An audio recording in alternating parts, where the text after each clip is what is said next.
Andy, listen, the man is just about to say it. Yeah, let's everybody listen. Rinso, the new Rinso with Solium, brings you the Amos and Andy Show.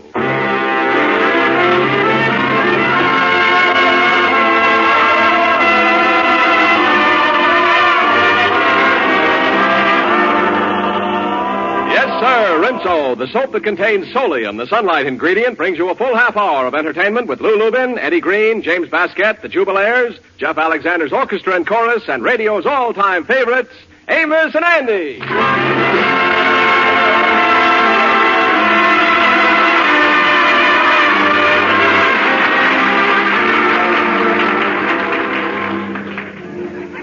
And now, Lever Brothers Company, the makers of Rinso, invite you to sit back, relax, and enjoy Amos and Andy.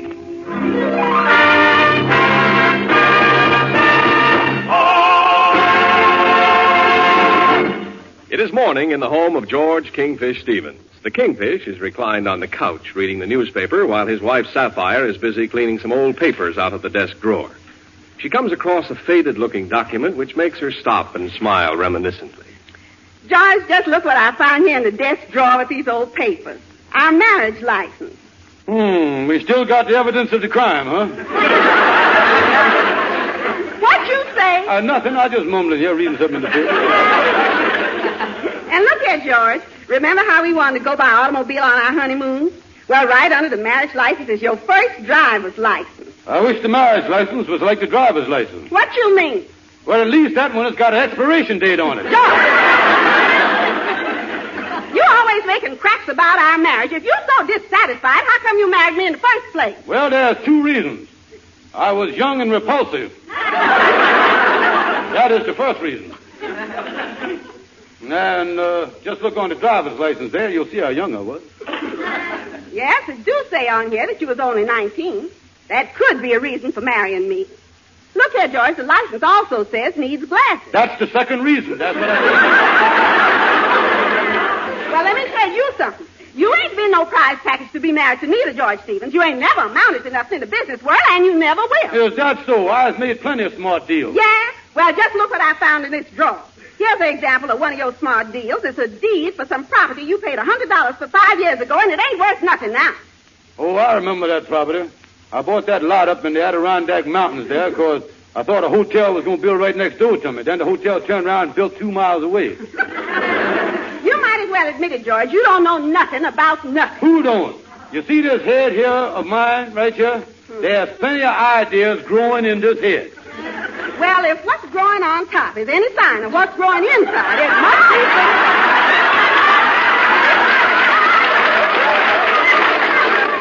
That's so. I'll show you who's the businessman. I'll unload that broke-down lot with that shack on it at 3 times the price I paid for it. Well, you ought to get rid of it and see that you do.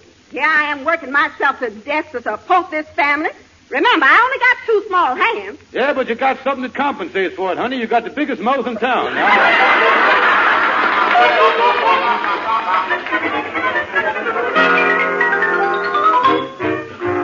Well, hello there, Gabby. Come in. Oh, good to see you, Kingfish. What's new? What's new? Oh, I'm just sitting here figuring the way that I can sell Andy a lot that I owns with a broke-down shack on it. I don't think you're going to be able to sell it to Andy, Kingfish. I just talking to him. He got $250 he's going to spend on a camping and hunting trip up in Maine. Boy, going on a hunting trip, huh? Yeah, and hunting's very dangerous, too. Andy better take a lot of precautions, I know a friend of mine took his mother-in-law on a deer hunting trip last year, and just so the hunters wouldn't make no mistake, he had a special hat made just for her. Oh, one of them red hats that you can see from far off, huh? No, this was a brown felt model with a pair of antlers on top. Gabby, you say that Andy wants to go hunting, huh? You know, I could tell him that I was a forest ranger and maybe undiscourage him from going on the hunting trip.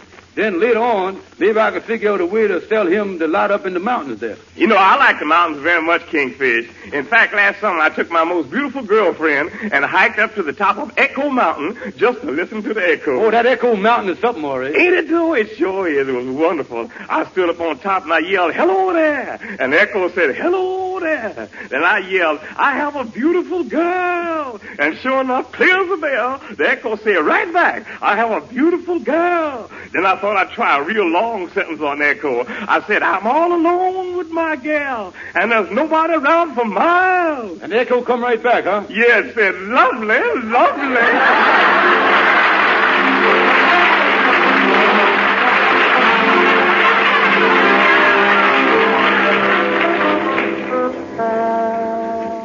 I guess I looked the part of a forest ranger here. Here come Andy now. Come in, Brother Andy. Well, hi, Kingfish. Hey, wait a minute. What is you doing all dressed up in khaki there with that hatchet and fire extinguisher strapped on your back? Oh, I didn't think you'd notice that, Andy. But now that you did, this happens to be my equipment when I goes into action this summer as the United States Forest Ranger. How'd you get to be a forest ranger? Had some influential friends that was rangers, and they put in a good word for me. Like the head of the Texas Rangers, Nelson Eddy, people like that, you know. Say, you know something? You being a forest ranger sure is a coincidence. Mm-hmm. You know, it so happens that I was planning a camping trip up in the Maine woods. You don't mean to tell me. Sure. Maybe you can advise me what to take there with me. Well, you just take the necessary stuff that all the campers take on these pleasure trips. Poison ivy lotion, iodine for bear scratches, snake bite serum, and a bucket of water in case you get trapped in a forest fire. Yeah, that's just in case you're going on a pleasure trip, huh? Then, of course, you're taking along a sleeping bag. You gotta have that. A sleeping bag? What is that? Well, that's a big bag that you crawls into at night, and then you reaches out and you pulls the whole thing closed with a zipper. That locks you safe inside the bag, away from the rain and the wild animals. See? Yeah, well, if I was locked in the bag from the outside, how do I unzip myself when I want to get up in the morning? That's one of the things that keeps these bags from being popular. Why, the Maine woods is full of bags that's been kicking and screaming since last summer. Well, listen, Kingfish, can I just sleep in a tent with a gun to protect me from the wild animals? Well, the game warden won't let you take no gun with you, Andy. It's against the law. Yeah, but suppose I meets up with a ferocious bear. Ain't I allowed to shoot him? No, the game preserve rules don't allow no shooting of bears this season. You gotta wrestle him with your bare hands. Yeah, but them bears is bigger than I is. Can't I protect myself with a rifle? And the bears is government property. Taking a shot at one of them is like knocking a leg off President Truman's piano. You goes right to jail, I'm telling you. Yeah, well, it seems to me they ought to do something to the bear for attacking me, Kingfish. After all, as a citizen, I is government property, too. And under the present law, the only thing about a citizen is government property is his income. Well, how about fishing up there? Oh, no fishing, Andy. Fish all going up the river to spawn, Daddy. Go up there every now and then. Yeah. Well, I don't know. Maybe I'll just take a short trip up to the woods and look at the scenery. Well, that's a good idea, Andy. This is the most beautiful time of the year up there. The bears is running around, hibernating each other. The wildcats is filling the air with their mating calls. And the picturesque rattlesnakes is shedding their rattles for the summer. Yeah. Well, look. If them rattlers is losing their rattles, how do they notify you that they're about to strike? Well, they don't send over John L. Lewis with no note, I can tell you that. You know, Kingfish, I think I'll call off this camping trip. I had the wrong idea about that kind of life. I don't know what to do about my vacation now. Well, then, the forest ranger, I gets around a good deal. Let me look around for you. Maybe I can find something that you'd really enjoy. Maybe up in the rustic Adirondacks. Yeah, well, that'd be better, I guess. This hunting stuff is dangerous. Oh, I'll say it's dangerous. You remember old William that used to belong to the lodge? I had experience with him hunting once. Yeah, what was that? Well, me and Brother Bill went hunting up in the woods in Maine. Now the reason why we went up there was to try and get some game. Me and Brother Bill kept a-hunting till way in the middle of the night. When we shot at something we thought was a bear, but the doggone thing turned white. Yeah! I dropped my gun. He dropped his gun. Way I run. Brother Bill said, boy, what's the matter with you? Had he known like me, he'd have run some too. I run so fast, I say, till they couldn't catch him all day. Now the way I run across the field, they couldn't catch me with an automobile. No, they couldn't catch him with an automobile. Now Brother Bill got excited, and he took a pot shot at me. But the bullet went whizzing by his head, ricocheted off a tree. boy, I started in shuffling, my feet most struck the ground. I said, look, feet, don't fail me now, 'cause I'm Alabama bound. Going home, oh